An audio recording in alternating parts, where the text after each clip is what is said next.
Il-minuta tibda issa. Elaine Buġeja, Eżekuttiv tal-Produzzjoni f'Aġenzija Nazzjonali tal-Arti Performattiva.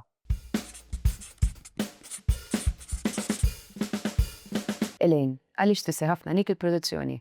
L-ewwel xogħol li kelli kien fil-produzzjoni u marketing li huma ġiġ disċiplini li nħobb ħafna huma bżonn jużi f'kull settur fil-fatt tagħmel produzzjoni ta' xogħlijiet teatrali, ta' kunċerti, festivals, konferenzi, ftit minn kollox. Trid tissolvi ħafna problemi on the spot, ġifieri tkun preparat kemm tkun preparat huwa ħaj għaliex qatt ma taf kif ħajmuru u dak l-element tal-live nħobbu immens. Ix se tgħidilna fuq Jazz Assembly?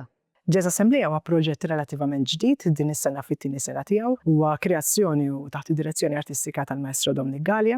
Huwa festival fejn għandek 4 ijiem il-mużiċisti kollha lokali tal-jazz jiltaqgħu f'post wieħed u joħolqu ħajkonna workshops, diskussjonijiet, kunċerti, anki tnedija ta' album ġdid kif ukoll wirja fuq 6 ġimgħat. Huwa festival għal kulħadd fil-verità f'koproduzzjoni ma' Spazju Kreattiv u eċitat immens li din is-sena kiber ftit ieħor.